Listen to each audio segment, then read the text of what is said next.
और देखिए इस बीच पल पल की अपडेट इस हादसे के ऊपर, ट्रेन हादसे के ऊपर भारत 24 लगातार आप तक पहुंचा रहा है। इस बीच एक बड़ी खबर, बड़ा अपडेट इस हादसे से जुड़ा। बालासोर हादसे पर एक्शन में प्रधानमंत्री खुद नजर आ रहे हैं। प्रधानमंत्री ने इमरजेंसी बैठक बुलाई है, हालत की समीक्षा करने के लिए बुलाई है ये बैठक। इसमें जायजा लिया जाएगा। खुद प्रधानमंत्री ने मोर्चा संभाला है और एक बैठक बुलाई है, मीटिंग बुलाई है। इस मीटिंग में समीक्षा की जाएगी, जायजा लिया जाएगा क्या कुछ हुआ, कैसे डीरेल हुई, कितनी ट्रेन आपस में टकराई, कितने लोगों की मौत हुई, कितने लोग घायल हैं और कहां पर फिलहाल इलाज कराया जा रहा है और कैसे आगे की प्लानिंग करी जाएगी। तो फिलहाल प्रधानमंत्री से जुड़ी ये बड़ी खबर, प्रधानमंत्री ने खुद हादसे का, बालासोर ट्रेन हादसे का जायजा लेने के लिए यहां पर बैठक बुलाई है, समीक्षा बैठक बुलाई गई है प्रधानमंत्री नरेंद्र मोदी के द्वारा।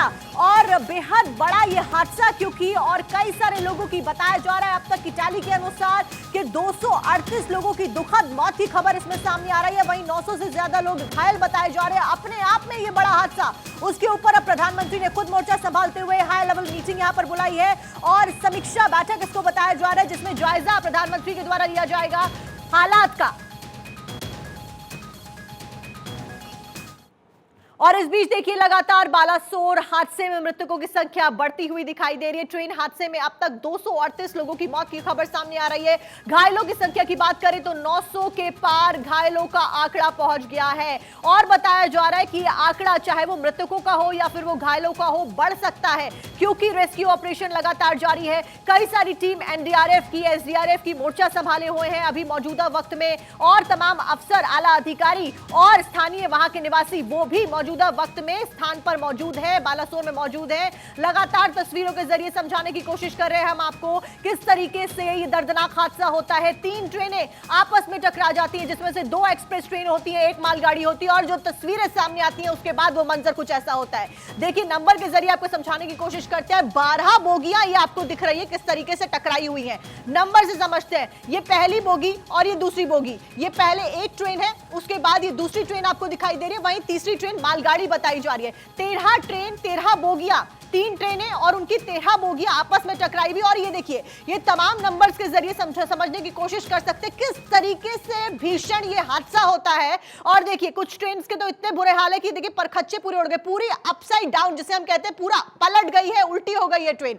इतना भीषण ये हादसा रहता है। और अब आपको ग्राफिक्स के जरिए समझाते हैं कि किस तरीके से, ये देखिए, ये ट्रेन, एक मालगाड़ी होती है, एक एक्सप्रेस ट्रेन होती है और 2 एक्सप्रेस ट्रेन, 3 ट्रेनें आपस में टकराती। किस तरीके से यह हादसा होता है, किस तरीके से ट्रेनें आपस में टकराती हैं, ये इन पिक्चर्स के जरिए आप समझ सकते हैं, एनिमेटेड ग्राफिक्स के जरिए आप समझ सकते हैं। दोनों ट्रेनें रफ्तार के साथ आती हैं, आपस में टकरा जाती है और ये देखिए किस तरीके से एक ट्रेन इधर की साइड से आ रही है, दूसरी इधर से, और एक डीरेल होती है, वहीं दूसरी इसकी चपेट में आती है, दोनों की टक्कर होती है और यह हादसा इतना भीषण हो जाता है। तो 3 ट्रेनें आपस में टकराई हैं। फिलहाल मौजूदा अगर आंकड़े की बात करें तो 238 लोगों ने इस हादसे में अपनी जान गंवा दी है, वहीं 900 लोग बताया जा रहा है घायल हैं। घायलों का इलाज लगातार जारी है। लेकिन देखिए कितना भयानक ये मंजर रहा। मतलब जो लोग ट्रैवल कर रहे थे, कोई अपने घर जा रहा था, कोई काम पे जा रहा था, किसी को नहीं पता था कि ये सफर उनके लिए एक मौत का सफर होने वाला है, किसी को नहीं पता था। लेकिन यह हादसा हुआ कल शाम के वक्त की ये तस्वीरें, जब यह हादसा हुआ। फिलहाल 8 तस्वीरों के जरिए आपको समझाने की कोशिश करते हैं कि कितना भीषण यह हादसा रहा और क्या कुछ फिलहाल देखने को मिला। तो देखिए कितनी जिंदगियां खामोश हो गई। 238 अभी तक का आंकड़ा बता रहा है, जो कि लगातार बढ़ता जा रहा है। कल से हम देख रहे हैं पहले 50, फिर 70, फिर 90 और लगातार अब तक 238 बताया जा रहा है। जिंदगियां खामोश हो गई। वहीं अपनों की खोज में लोग वहां पर पहुंच रहे हैं, हादसे की स्थल जगह पर पहुंच रहे हैं और उनको जानकारी प्राप्त करनी है। हालांकि देखिए सरकार के द्वारा नंबर्स जारी किए गए हैं जिसके द्वारा आप अपने लोगों की, अगर आपका कोई अपना इस ट्रेन में सवार था इन तीनों ट्रेनों में से, तो उनकी जानकारी प्राप्त कर सकते हैं। राहत बचाव का कार्य लगातार जारी है क्योंकि स्थिति बेहद तनावपूर्ण है। इस बीच लोगों का एक बेहद चेहरा सामने आया है, जहां पर लोग सामने आए हैं कि हम खून देने के लिए तैयार हैं, डोनेट करने के लिए तैयार है। फिलहाल मौके पर रेल मंत्री भी मौजूद हैं, सीएम ने जायजा खुद लिया है और सामान जो है वो दूर दूर तक बिखरा हुआ नजर आ रहा है। इस बीच आपको जानकारी दे दे, बड़ी खबर कि रेल मंत्री अश्विनी वैष्णव ने खुद हालात का जायजा लिया है। मौका जगह पर पहुंच के ओडिशा के सीएम नवीन पटनायक भी वहां पर जायजा लेते हुए नजर आए। अश्विनी वैष्णव ने हालात का जायजा लेते हुए यह आश्वासन दिया है कि घायलों का इलाज कराया जाएगा, हर संभव मदद कराई जाएगी। और तस्वीरें अश्विनी वैष्णव की, रेल मंत्री जो कि फिलहाल मौका स्थल पर मौजूद हैं और उनके द्वारा जायजा खुद लिया गया। वहीं नवीन पटनायक ने भी जायजा लिया, वो खुद वहां पर पहुंचे। इस बीच सरकार ने अपना पक्ष क्लियर कर दिया है, चाहे वो रेल मंत्री हो, चाहे वो सीएम हो ओडिशा के, उनके द्वारा यही कहा गया है कि पहली प्राथमिकता घायलों को इलाज मुहैया करवाना है, बेहतर इलाज मिल सके। रेल मंत्री अश्विनी वैष्णव ने कहा कि भुवनेश्वर हुआ, कटक हुआ, कलकत्ता हुआ या फिर एम्स हुआ, हर जगह पर संभव मदद, जितने भी नियर बाय हॉस्पिटल्स हैं, जितने भी नियर बाय डॉक्टर्स हैं, उन सबको अलर्ट पर रहने के लिए कह दिया गया है और उनसे हर संभव मदद देने का यहां पर आश्वासन उनके द्वारा किया गया है। फिलहाल दो तस्वीरें आपकी स्क्रीन पर जिसमें आप देख सकते हैं मौके पर रेल मंत्री खुद पहुंचे, अश्विनी वैष्णव की तस्वीर आप देख रहे हैं। वहीं दूसरी तस्वीर नवीन पटनायक की, मौके पर ओडिशा के सीएम नवीन पटनायक वो भी मौके पर पहुंचे, उनके द्वारा भी जायजा लगातार लिया गया। अब आपको सुनवाते हैं कि अश्विनी वैष्णव रेल मंत्री ने क्या कुछ कहा, सुनिए जरा।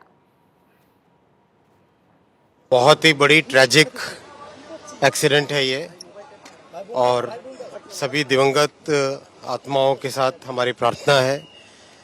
कल रात से कंटिन्यूअसली रेलवे, एनडीआरएफ, एसडीआरएफ और राज्य सरकार सभी मिलके रेस्क्यू का ऑपरेशन कर रहे हैं।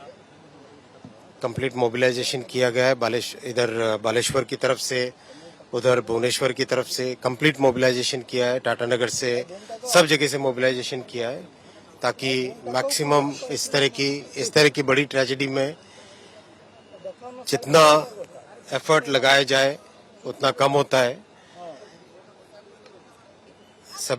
उन सभी परिवारों के साथ मेरी प्रार्थना है जिनके परिवार का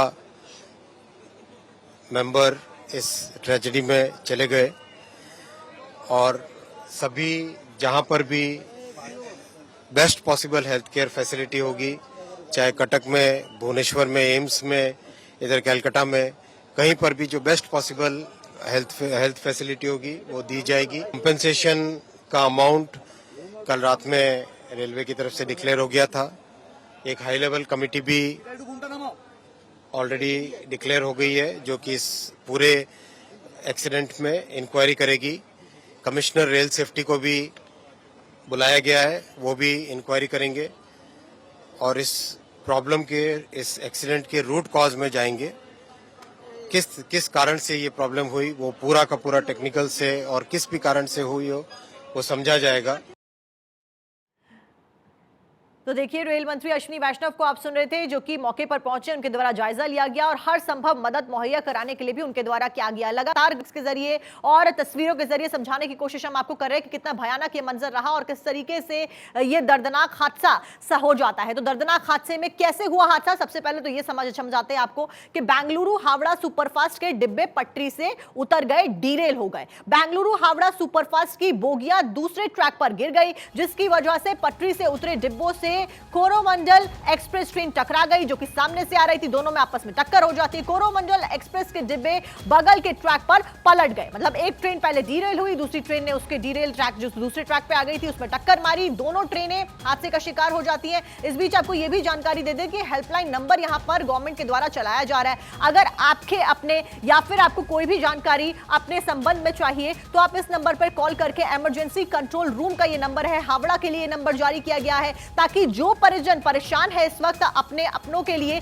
जो कि इन ट्रेनों में सवार थे या फिर जो कि इस रूट पे जा रहे थे, तो आप इन हेल्पलाइन नंबर पर जो कि आपकी स्क्रीन पर फिलहाल चल रहे हैं, खड़गपुर का हो गया, हावड़ा का हो गया, ये अलग अलग जगहों के नंबर जो है सरकार के द्वारा चलाए जा रहे हैं ताकि किसी भी तरीके की कंफ्यूजन ना हो, पैनिक ना हो। और खासतौर पर वो लोग जिनके अपने इन ट्रेनों में सवार थे, उनको किसी भी तरीके की कोई जानकारी चाहिए तो वो इन नंबर पर कॉल कर सकते हैं। कोलकाता शालीमार का ये नंबर और तमाम ऐसे नंबर्स जो है वो सरकार के द्वारा लगातार जारी किए गए हैं। आप भी इन नंबर्स को नोट कर सकते हैं और कोई भी जानकारी अगर आपको चाहिए तो इन नंबर पर कॉल करके मदद यहां पर ले सकते हैं ताकि प्रोसेस जो है आसानी से हो जाए। युद्ध स्तर पर फिलहाल मिशन जिंदगी चलाया जा रहा है जिसके तहत पहली प्राथमिकता जो गंभीर रूप से घायल लोग हैं या जो घायल यात्री हैं उनको मदद मुहैया कराना है।